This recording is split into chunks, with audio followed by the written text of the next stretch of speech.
একটা সময় ছিল মুসলমানের কাছে এসে মানুষ অফার করত, মাসে কত নিবা বলো, তারপরও তোমাদের পাশে রাখো, আমরা তোমাদের পাশে থাকতে চাই, তোমাদের পাশে থাকলে আমরা নিরাপদ থাকবো। যেমন কাউকে যদি বয়া বাতাস করতে থাকে কেউ, এর পাশে যেয়ে বসলে ওই বাতাস আপনার গায়েও লাগবে, লাগবে না? হ্যাঁ, কিন্তু বাতাস তো টার্গেট একজন, ঠিক না? ঠিক না? কিন্তু 10 জনের গায়ে লাগে না, না লাগে না? হ্যাঁ, এখন তো ওই পাঙ্খা সাংখা নাই, সব ডিজিটাল হয়ে গেছে, ঠিক না? যুবকরাও এখন ডিজিটাল ঘোড়া চালায়। ডিজিটাল ঘোড়া চিনো? খালি আটলে একরকম বাপ, হুন্ডায় চললে আরেক রকম বাপ যুবকদের, আর যদি পিছে বসা থাকে কেউ তো ফুল চার্জ একবারে, ঠিক না? দেখি তো মাঝে মাঝে, এখনো তো দেখতে দেখতে আইলাম মামার থেকে, ঠিক না? ইলিশ খায়া ফুল চার্জ হয়ে যায়। তো যেটা বুঝাইতেছিলাম, হাসানের জন্য না, বুঝানোর জন্য, বিবেকের পর্দা খোলার জন্য। আল্লাহ দিন দিছিলেন সুখে থাকার জন্য, মাথা উঁচা করে থাকার জন্য। আজকের মতো মাথা নিচা করে না। আজকে মুসলমানের মাথা সবচেয়ে নিচা, সবচেয়ে বেশি নির্যাতিত আজকে দুনিয়ায় মুসলমান, সবচেয়ে বেশি নিষ্পেষিত মুসলমান, সবচেয়ে বেশি অবহেলিত মুসলমান। যুবক, তোমাদের পায়ে হাত করে বলি, আমি কিতাব পড়া লোক না, আমি চোখে দেখা লোক। কিতাব তো হুজুরদের কাছে আছে, আমি তো দুনিয়া ঘুরে দেখতেছি, দেখছি, আরো যতদিন বাঁচবো করতে থাকবো। আমি তো চোখে ঘুরে বলতেছি, যতই ওদের রঙে সাজো না কেন, যতই ওদের মতো চুল কাটো না কেন, এরা তো সবাই চুল কাটে নেটে দেখা, নাহলে তো 50 টাকায় চুল কাটা হতো। এদেরকে জিজ্ঞেস করেন, এক চুল কাটো 50 টাকা হয় না। সেলুন আলায় আগে ডিজাইন দেখে তারপরে একটা গালটা বেঁকা করে 500 টাকার কমে কাটুন। তোমার ডিজাইন কাটতে কাটতে আমি 50 টাকায় 20টা কাটতে পারবো, তোমার একটা কাটতে এত সময় লাগবে। বিদায় 20 জনেরটা দিলে 1 জনেরটা কাটবে। কি চেয়ারম্যান সাহেব, সত্য না? আবার ঈদের সময় হলে তো কোনো কথাই নেই, 4 গুণ দাম, ঠিক না? আজকে আমরা নির্যাতিত হয়েছি, নিষ্পেষিত হয়েছি, আমরা অবহেলিত হয়েছি। আল্লাহ দিন দিছিলেন এই দুনিয়ায় সুখে থাকার জন্য। আরেকটা দিয়া বুঝাই নিলে কোরআন বলতো না, ইন্নাল্লাহ আস্তাফা লাকুমুদ্দিন, মানুষ তোর জন্য দিন নির্বাচিত। হায় মাছ সুখী চাই আমার ঘরের ছোট অ্যাকোরিয়াম, মাছ সুখী, কেন আমার ঘরের অ্যাকোরিয়ামে সে আছে, পানিতে আছে, সে সুখী। কিন্তু অ্যাকোরিয়ামটা ছোট, সমুদ্রে যেরকম সুখ এরকম হয় নাই, কিন্তু তারপরও বাট সে সুখী না? সত্য না? মানুষ তদ্রুপ দিনে সুখী,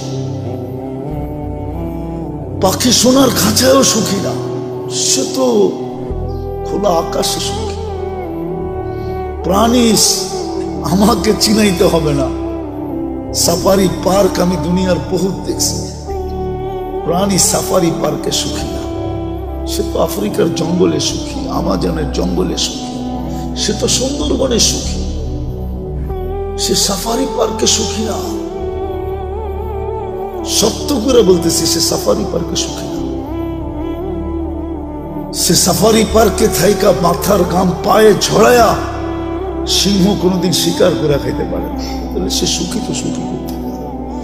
দেখো না ন্যাশনাল জিওগ্রাফি, হ্যাঁ দেখো না ডিসকভারি, কিভাবে ছুটতে থাকে, ছুটতে ছুটতে ছুটতে ছুটতে এক সময় যায় ধরে। এটাতেই তার মজা, সে ওইখানে সুখী, সে সাফারি পার্কে সুখী না। তদ্রূপ আমরা দিন ছাড়া মাথা উঁচা থাকবে না। আজকে আমাদের মাথা সবচেয়ে নিচা।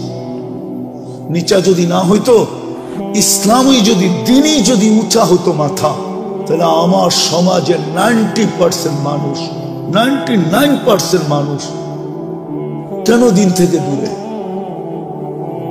কেন? কেন বিজাতির আদর্শে আদর্শবান? ওদের প্রেমে কেন আসক্ত? বলো, আমাকে যুক্তি দিয়ে বুঝাও, ওদের প্রেমে কেন আসক্ত? ওরা উন্নত হয়েছে বটে আমি মানি, কিন্তু আমার চেয়ে বেশি তো তুমি বৃদ্ধাশ্রম দেখো না। ওরা উন্নত হয়েছে বটে আমি মানি, বাট ওরা সুখী না। এটার নাম সুখ? এক টেবিলে বসে দুইজনে খাইছে হোটেলে, স্ত্রী স্ত্রীর কাঠ পাঞ্চ করতেছে, স্বামী স্বামীর কাঠ পাঞ্চ করতেছে, যার যার বিল শেষে দিতেছে। এটার নাম কি সুখ?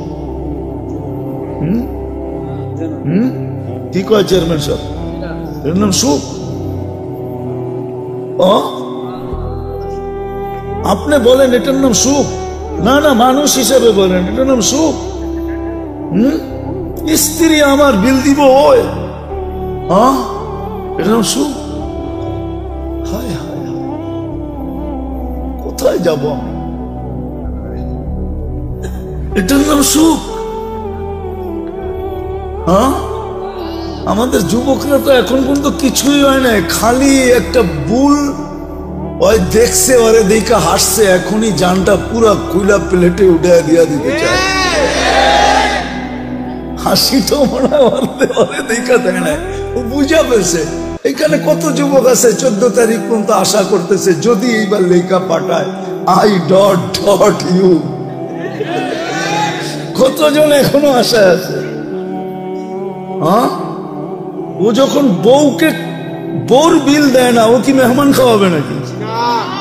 আমাদের ভিতরে যে আতিথেয়তা আছে, ওয়ার্ল্ড ফেমাস, বাংলাদেশের মতো আতিথেয়তা দুনিয়ার কোথাও নেই। আমাকে বুঝাইতে হবে না, 99টা দেশ তো দেখছি, অহংকার মনে করেন যাই মনে করেন, আমি চিনি, আমাকে চিনাইতে হবে না। দুনিয়ার কোন মহাদেশ তো বাক নাই যে দেখি না আমি। আমাদের মতো আতিথেয়তা দুনিয়ার কোথাও নাই।